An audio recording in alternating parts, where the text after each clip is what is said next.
how are you? Shall we study Bible together? Now, where we are right now in the study of the book of Exodus, that God met Moses in the desert, and God told Moses to go back to Egypt and bring back Israeli out from the Egypt and take them back to the land of Canaan. And Moses went back to Egypt and told people, Israeli and also the Pharaoh, the king of Egypt, that what God said. However, the things didn't go the way Moses really intended. The things getting worse and worse. And eventually Moses asked God, why this terrible thing keep happening, and why nothing goes well? Now, that is about what we learned last week, that God told Moses that, you will understand eventually what I'm going to do, and I am the Lord. That's what he said. Now, however, and all of a sudden, the middle of chapter 6 and Exodus, you will see genealogy of Israel. All of a sudden, now question is, why the genealogy? Why genealogy is right kind of in there? Now, genealogy is one of the probably, how I say, kind of boring part of the Bible, I would say, for most of people. Many people who like to study Bible, they try to read from the New Testament, and the beginning, the first page of New Testament, they will see the long name of genealogy of the Jesus, and most of people it was so boring that they don't want to read anymore, and they fail to read the Bible in many cases. And so the genealogy is not the, how I say, most fun part of the reading the Bible, yet very important part of the Bible that we will see in the genealogy, that we will see the great God's plan that He's going to reveal himself here. Now let me read the chapter 6, the Exodus, starting from verse 14. Let me read that part. These were the head of their fathers' households. The sons of Reuben, the firstborn son of Israel, were Hanok and Palu, Hezron, Carmi. These were the clans of Reuben. The sons of Simeon were Jemiel, Jamin, Ohad, Jakin, Zohar, and Shaul, the son of Canaanite woman. These were the clan of Simeon. Now already the bunch of people's name, whom we don't know really, and probably some of you already thought, wow, what is this? This is not really fun at all. But here it's verse 14 on chapter 6. We'll see that Bible listed the name of the people from the tribe of Reuben and Simeon. Now Reuben and Simeon, and as you probably knew, there are first two sons of Jacob. And after Reuben and Simeon, there will be a third son named Levi, and also the fourth son is called Judas. Now, Reuben, Simeon, Levi, and Judas, they are very important people in the Bible, by the way, and especially the Levites, the tribe of priests came from the line of Levi, and also all the king's line came from the line of Judas, and then all those the first four kids came from the Leah, the first wife of Jacob, whom the Jacob didn't really show much favor to Leah. However, her sons are kind of key people in Israeli within the 12 tribe of Israel. And here is start with Reuben and Simeon. Now, however, this genealogy of Israel is not really complete genealogy of Israel. They only list the first and second son, but then third son from the Levi, the next verse, in the verse 16, from there is really only talking about line of Levi, and then basically mostly really talking about the genealogy of Moses and Aaron. Now, question is why genealogy here? All of a sudden, well, there's several things we can think about it, but the one thing for sure is up to here, that really all the things until chapter 6 in Exodus, you could say all that was a preview to what God going to do next, because after this genealogy, indeed God revealed himself that he will show his sign to Pharaoh. He's going to do the severe judgment to the Pharaoh. He's going to act. So basically, apparently, the genealogy will explain who Moses and Aaron are, and who are, where they're from, and also the people around Moses and Aaron. So I think this is a very important part of the Exodus, and let's move on to see what the next verse, the verse 16. Now start from Levi's line. Now these were the names of the sons of Levi, according to their record: Gershon, Kohath, and Merari. The length of the Levi's life was 137 years. Now here is very interesting. The three sons of Levi was listed here, and however, together with the Levi's age, how long the Levi lived. Why that importance? The question is, Levi lived 137 years. That's not normal, isn't it? I mean, why you have to mention the Levi's length of the life? But nevertheless, it's very interesting. This particular part of the Bible explain not normal genealogy, but genealogy including, in this case, the Levi's life. The out of three sons, now what will happen to these three sons now being explained in verse 17 and 19. Let me read that part. The sons of Gershon by their family were Libni and Shimei. The sons of Kohath were Amram, Ishar, Hebron, and Uzziel. The length of Kohath's life was 133 years. The sons of Merari were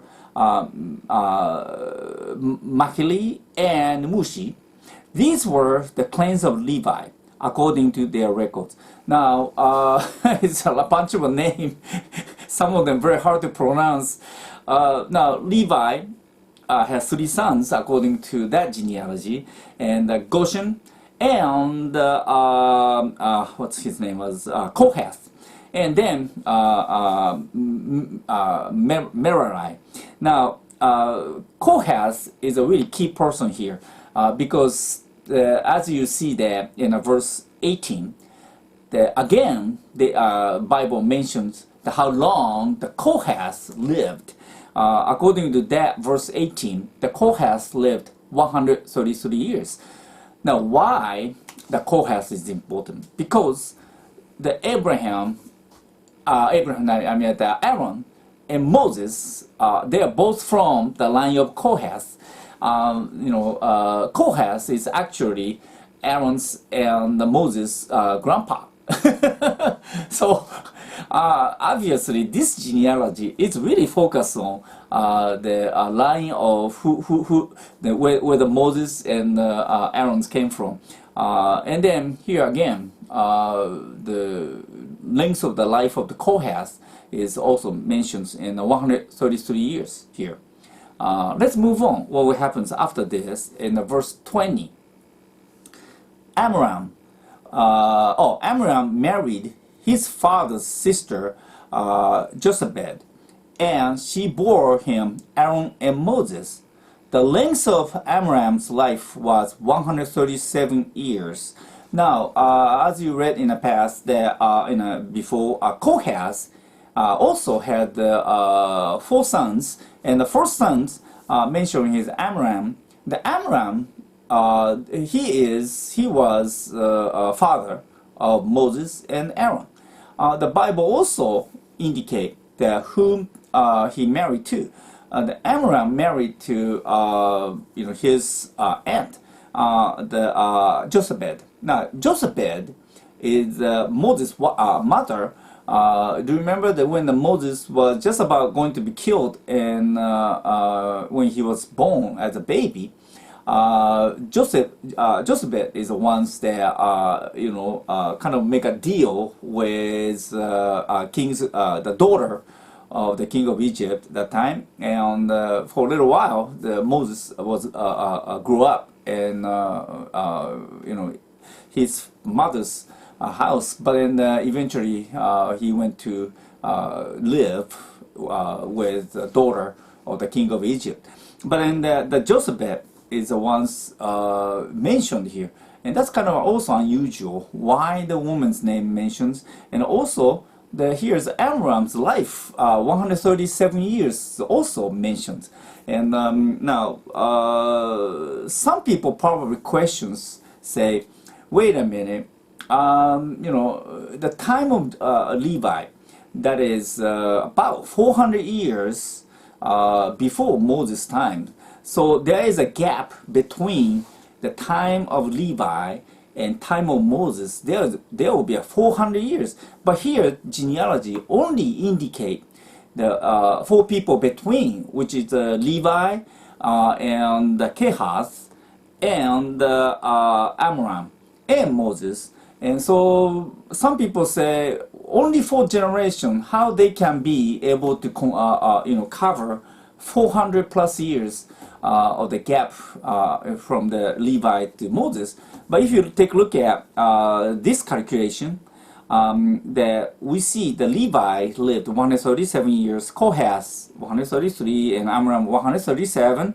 Now Moses at that time was about 80 years. So if you add all this, there will be 487 years. The long enough to cover the 400 years of gap. Some of the years they kind of overlap. That's why if you add all these years, 147 years. But then what will tells us, the Bible gives us a hint that 4 generations to cover the 400 years of a gap is very possible. But either way, the Bible gave us the length of the life these people lived, and apparently they lived very, very long time, come to think of it. But so that, again, this is really the focus on where is Moses and Aaron's from. Now, however, start from verse 21. The Bible also explains about the Amram's brother, which is do you remember Kehath has 4 sons, Amram, Itzah, and Hebron, the Uziel. And here in verse 21, they're talking about the Esau and Uziel's kid's name. And questions why. Now let me read that anyway. The verse 21, chapter 6. The sons of Esau were Korah, Nepheg, and Zikri. The sons of Uziel were Mishael, Elizaphan, and Sicily. Here is the name of the Moses and Aaron's father's brother's kid, which means these people, the named here, they are Moses and Aaron's cousin. Now, why their name is important?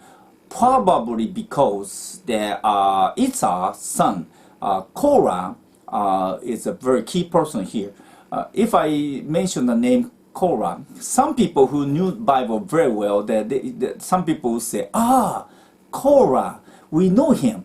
I mean, some people probably realize who Korah is, but in here in this genealogy, I try to explain the Moses and Aaron. But all of a sudden, that's also include the other key person in Old Testament and after what happened in Exodus.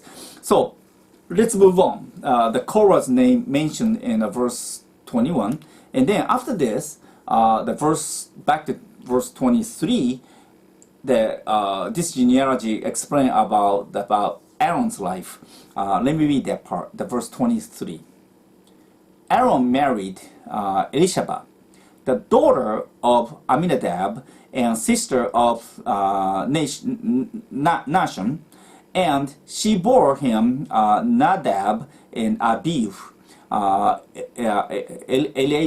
Eleazar, and Ithamar. I cannot pronounce too. But anyway, here is verse 23, talking about Aaron. Instead of talking about Moses, now we know that Moses married a Midian woman, but and also we know the Moses' son's name. But here we're talking about Aaron. Now Aaron married to Elisheba, and this Elisheba was sister of Nashon, and then Aminadab. Now, some of you also realize that by hearing the name Aminadab and Nashon, you realize that Elisheba is not the line of Levi. Elisheba came from the line of Judas. Now, let me read that part. The why, how you prove that in Book of Ruth, chapter 4, verse 18 and 22 explain the line of Judas there. And first start from the Perez, who are sons of Judah. Let me read that, verse 18 till 22 in the Book of Ruth. These are the descendants of Perez. Perez was the father of Hezron. Hezron was the father of Ram. Ram was the father of Aminadab. Aminadab was the father of Nashon. And Nashon was the father of Salmon. Salmon was the father of Boaz. Boaz was the father of Obed. Obed was the father of Jesse. And Jesse was the father of David. Here you will see the Aminadab and then also the Nashon, they are actually line of a kingly line of Judas, and their daughter, Aminadab's daughter, which is Nashon's sister, she became the Aaron's wife, and that is also very significant. You probably thought that Aaron and the Levi is really line of a priest, but really, the priestly line start from the Aaron, but then the Aaron's wife came from the line of Judas, and so that is another interesting part of mixing between the line of king and line of priest. And then here is also key part issue was that Aaron's had 4 sons. And then the problem is Aaron's son. The 4 sons. The first 2 sons did something bad later. Let me read that part. Aaron's son, what they did later in the Leviticus chapter 10, verse 1 and 3. Then Aaron's son, Nadab and Ahiv, each took his fire pan and put fire in it, set incense on it, and presented strange fire before the Lord, which he had not commanded them to do. So fire went out from the presence of the Lord and consumed them, so that they died before the Lord. Moses then said to Aaron, "This is what the Lord spoke. Among the ones close to me, I will show myself holy, and in the presence of all the people, I will be honored." So Aaron kept silent. Now, what happening is in this genealogy, it listed the 4 sons of Aaron. the first two sons of Aaron, Nadab and Abi, they did something wrong. They also served as a priest, same as their father. But what they did was they offer some strange fire. The fire is not really commanded by God. So one, at least we can tell, is this is something. I don't know exactly what the strange fire is. More likely, they gave unclean animals fat, the fire, something like that. They made God upset. They did something unclean, and God, according to the Leviticus we just read, the fire came out from the altar and it consumed and burned to death the two first sons of Aaron. Wow, that's amazing. And then the explanation Moses gave to Aaron was that God said that God will show His holiness by the people who come close to Him, or in this case, the priest. And he actually be honored, or he show His glory or honor through the people come close to Him. So Aaron was silent, kept silent on that. Now, this kind of reminds us that, we all, Christians nowadays, we are all priests to God. And if the Christians, if we are not holy, if we acted unclean life, that definitely not going to give the honor to God. Just think about it. I mean, if you did something bad, the people would probably say, "Oh, he's a Christian, but he's not really living the Christian life." And some people probably say, "Oh, the Christians are not really holy people at all." And then they don't really start to say, they don't believe God by looking at some Christian's life. But then the reverse is true. If some people really lived the righteous life, people will say, "Oh, that so-and-so, he or she is a very wonderful person, and she's Christian. Oh, wow. That's why the Christian is nice people." If that's the case, that definitely going to honor God. And apparently, in this Aaron's son's case, God really concerned about the people who come to Him, or people who serve God, the stage of life, how holy they are, what kind of righteous life they live. In case of Aaron's two sons, even though they are priests, and they offer to wrong fire to God, and then apparently God got very upset, and they been judged. They too being burned, and so those things we know. Here is Aaron's two sons. Now the verse, move on to verse 24, back to the Exodus chapter 6. We will see the name of Korah is mentioned. Do you remember Korah? Korah is Moses and Aaron's father, Amram's brother's son. So from the Moses and Aaron, Korah is a cousin. And let me read in verse 24, back to Exodus chapter 6. The sons of Korah were Asher, Elkanah, and Abiasaph. These were the Korahites' clan.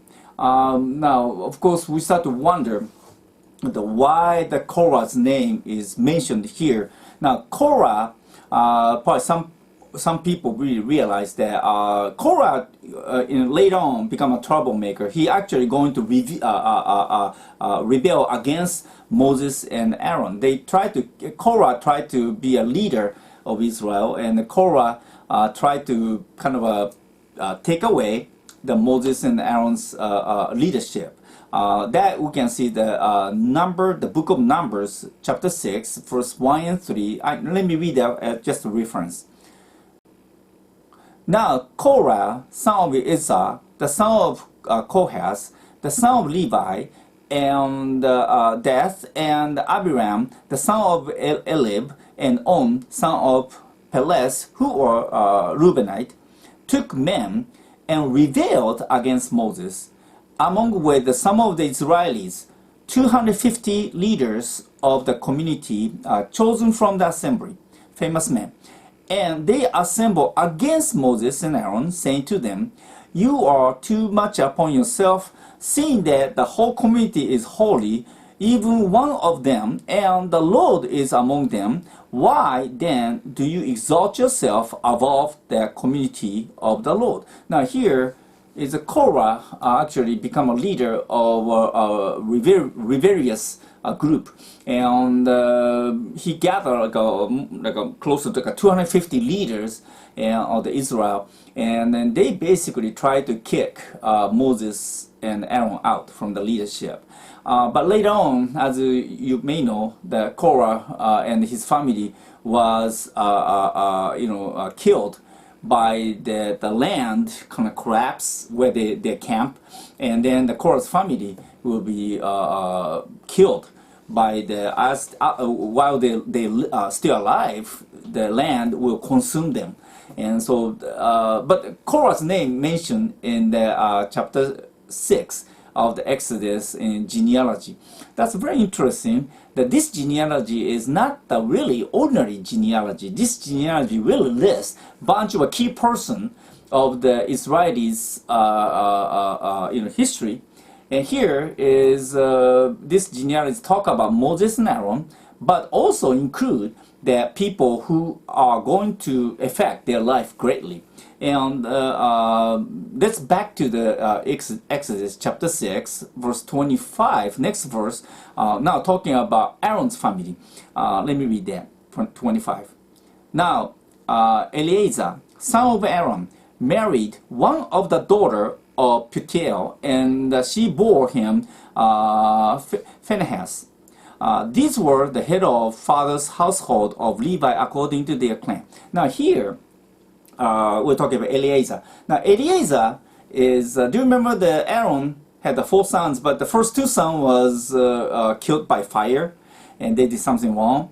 But then the third son, Eleazar, he became the really inherit the Aaron's position as high priest. And Eleazar, now according to verse 25, he married to the daughter of Putiel. Now, who's Putiel? Putiel is the Egyptian's name. So more likely that Eleazar married to Egyptian's woman. Now Eleazar, even though he is a high priest, married to non-Jew. He married to Egyptians. Then they had a son named Phinehas. Now Phinehas is a very, very key person in really in the Old Testament, especially in the Levites priesthood. The Phinehas, you cannot really talk about Levites priesthood without Phinehas.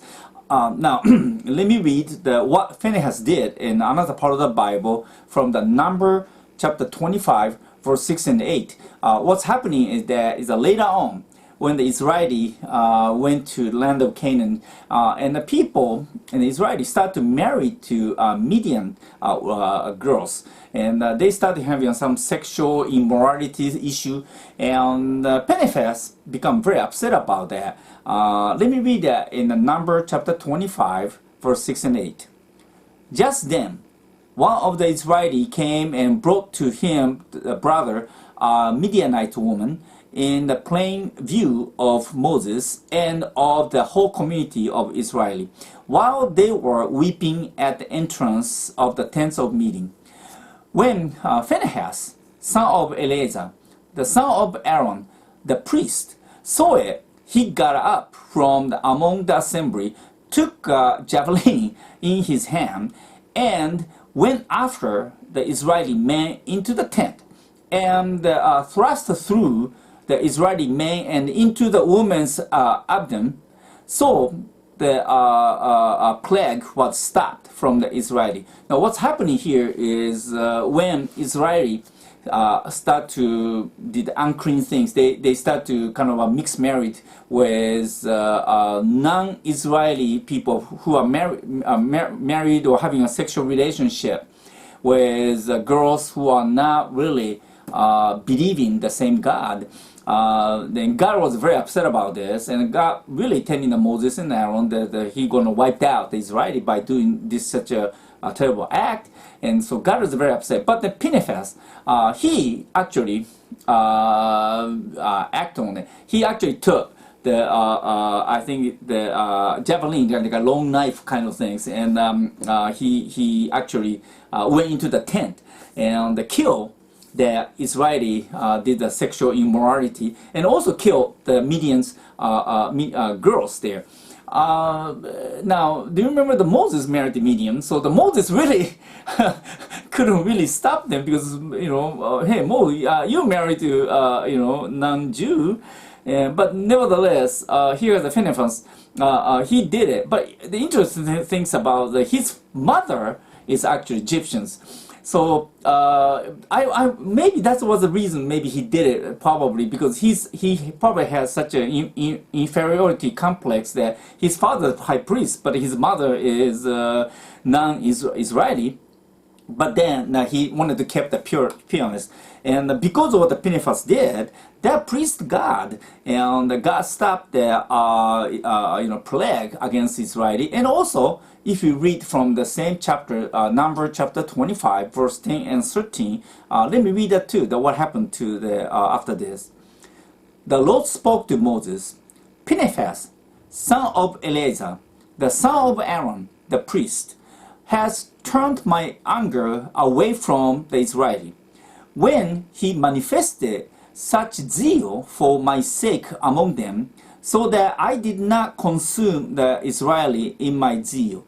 Therefore, announce, I am going to give to him my covenant of peace.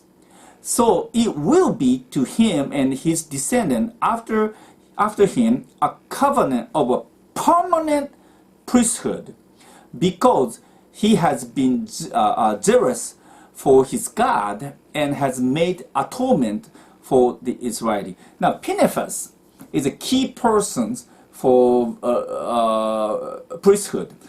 God promised to basically to Pinchas the priesthood on his descendant. And sure enough, that's what happens.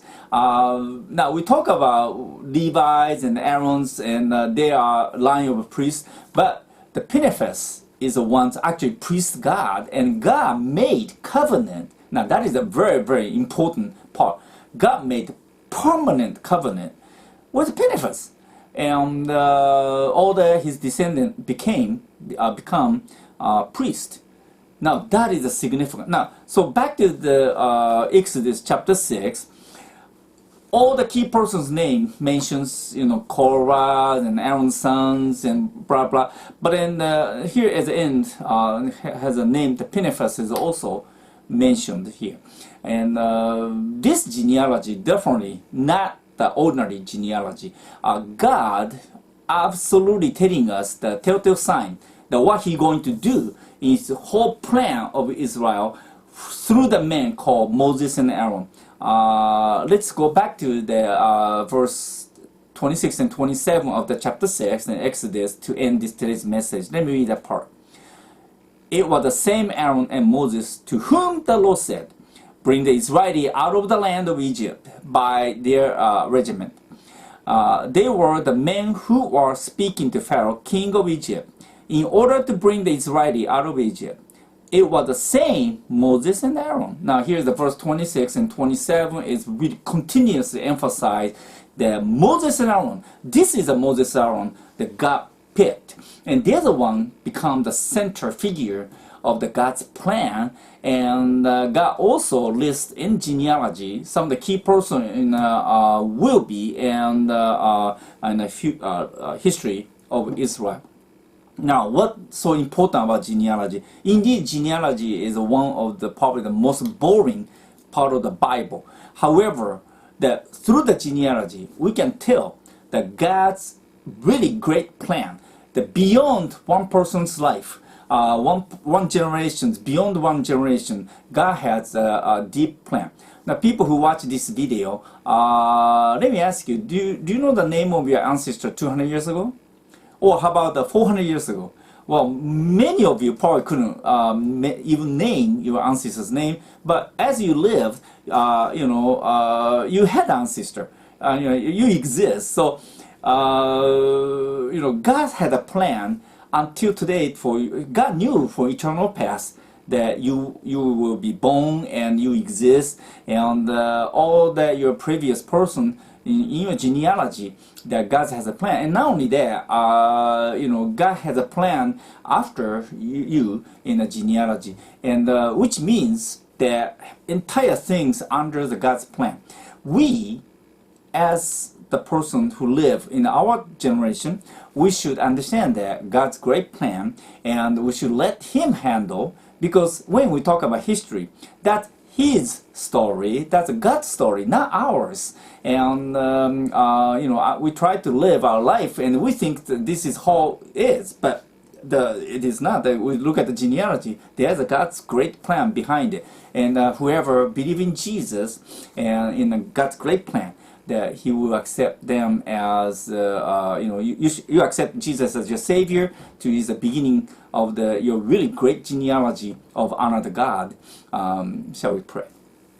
Father in heaven, thank you for today's lessons. And all of a sudden, in the book of Exodus, we see the genealogy. And then this is part that most people will ignore. However, if we take a look at each person who mentions in this genealogy, we'll see the great your plan. Some of them are very obedient to you. Some people are really actually against you. And your judgment we see through the people. Now, thank you for letting us know about who Moses and Aaron are and your great plan that you have on them. Lord, thank you. Jesus, we pray. Amen. Okay. You take care. Have a nice day. Bye-bye.